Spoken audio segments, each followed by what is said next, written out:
Hello and welcome to another Reaconteur video, and in today's video I will be going over everything wrong with Paradox, the Roblox Bleach game. Also, I am currently streaming Ranking Your Bedroom, so drop into the stream after this video, and make sure to subscribe since only about 20% of the people watching right now are actually subscribed. Now let's get straight into it. Alright, so first of all, let's just talk about the progression. I covered this in the last video, but I'll be pretty brief with this. The Reaconteur progression is a mental fortitude test. I would rather get stuck in a 10-car pileup on the Cali side of the I-40 than get Vastacar in this game, which is why I'm just not going to get Vastacar. I'm already an Agicar. The progression is going to be reworked, as the owner said, so I can't wait for that, but as it is, it's kind of just like actual torture. So if you don't know, to get Vastacar, you need to spend the first 45 minutes as a Menos, which you pretty much just have to be a Menos for 45 minutes to move on to Agitus. That's just how you do the progression. But for every time you kill a Hollow, you get like 30 seconds off the timer, but it's really not even worth it because you're so slow it's going to be hard to actually kill Hollows, so it would take less effort and it would actually be more worth your time to go do something else while you wait to stop being a Menos and become an Agitus. From there, you become an Agitus and you have to kill roughly 300 Hollows on average. The amount can vary because of the way the Hollow point system works, where you can get 2 to 5 points per kill and you need 850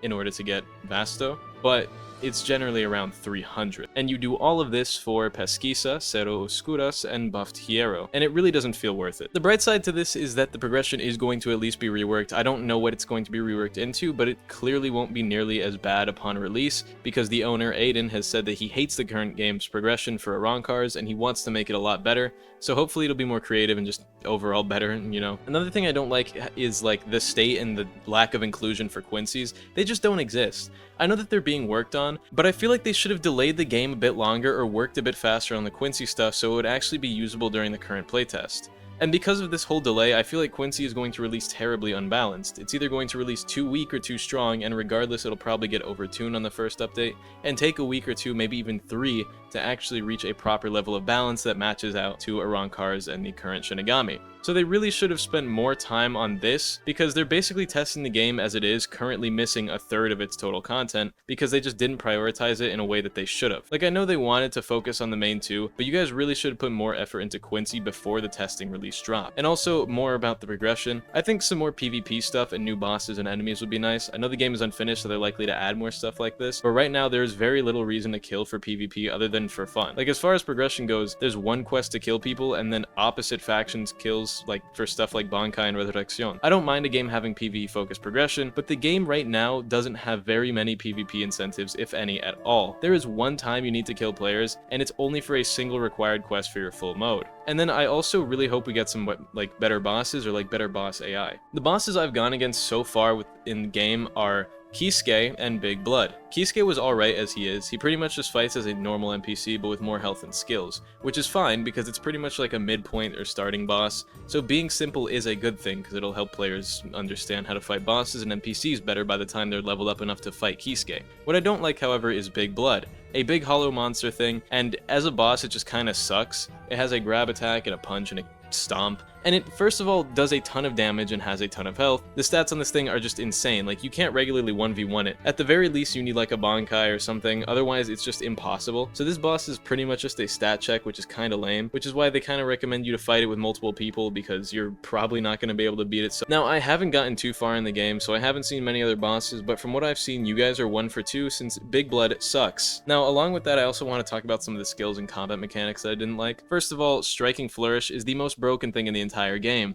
It is a frame 1 invincible hyper armor hitbox removing guard breaking slash that doesn't at all inhibit your movement on usage, and it also doesn't have endless. So it's a mega super buffed M1 or crit. This thing needs a huge nerf. It is also just a big hitbox in general, so you can use it to escape combos and get in some free damage most of the time for just using it when someone goes to attack you, because it's also really fast. Like, it's not really any slower than your actual crit. This move is really broken, but I do think it's getting nerfed soon, so let's hope we're lucky enough for it to get gutted before release. Now, about the base combat, a big problem I've noticed that I really don't like is generally that if you press F right after getting parried, regardless if your opponent does an M1 or a crit, the time difference between an M1 and a crit usually isn't enough to actually force a guard break to punish someone for spamming F, like it should be. That's what a crit is for. It's supposed to punish people who are blocking too much, or missing parries. If they just made the crits slower, it would work better. So overall, if they just decrease the speed of the crits, it would make it much more ideal, because then it would actually be worth using most of the time. Because if you're not going to do that, then you have to manually delay your crit by just doing nothing and standing there, and depending on the type of person you're going against, they might just hit you in between that, and you'll get punished for trying to punish them for a behavior that they should have been punished for. It's pretty dumb. Now back to the progression, but the current talent and skill system is kind of like Deep Woken's mantras and talent system, except there's a few things I don't like about it.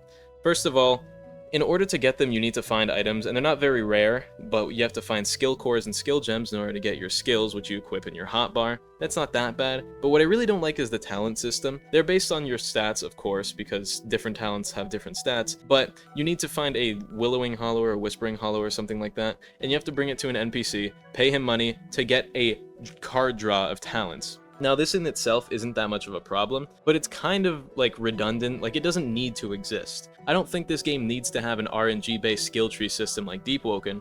It really doesn't make sense, and they should just add a skill tree based on your stats for things that you could work to per level whenever your potential, which potential is kind of like the measure of your strength in game, because there's not really a leveling system, so you just have a potential stat, and as that goes up you get stronger. So if they kind of just like made it give you like every X potential, you could unlock every whatever talent based on your stats, it would probably be better. Because the problem with a like semi RNG based system like this is that it becomes one of two things. It either becomes like Deep Woken, where the RNG just doesn't matter, there's no reason for it. Like Deep Woken, realistically, I know this is a Paradox video, but I kind of have to bring this up.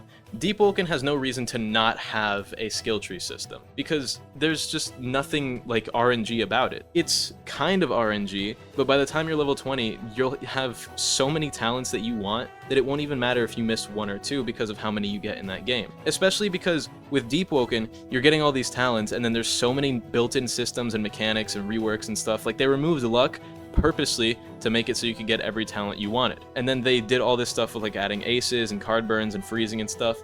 There's so many mechanics in Deep Woken that there is no reason to not have a skill tree in that game. The card system is literally just there to be unique because they were the first people to do it, but realistically Deep Woken might as well have a skill tree with how boring it is to get talents. It's not RNG based at all. Now this game is not like that with all those built-in mechanics, which means one of two things. If you can get unlimited talents, and because the way you get talents in this game is you can get them, but you have to equip them, and you can only equip 3 talents at a time. So if you can get unlimited talents, it turns it into an RNG grind for the rare and legendary talents that you want. And if you can't get unlimited talents, then it turns it into an RNG grind to get all of the talents that you want, except now you might have to wipe to do it. I don't think there's a limit on getting talents. The fact that you have to like do all this stuff to get the legendary talents just to keep on getting like new case things so that way you can get new talents is kind of redundant and needless. Like, it doesn't need to be in the game like that. You might as well add a skill tree, because this just kind of adds an unneeded grind to it. And I get what they did because some of the talents are super strong, so you can only equip 3. But the fact that I have to go get a hand of 3 talents, and then I have to get the best 3 out of these hands of 3s that I have to find an item for, they'll get like 1 per 20 minutes, it's just really annoying. Anyway, that's kind of all I really wanted to complain about in this video. I think the game overall is good. The PvP is a little bit weird, it's kind of flowy,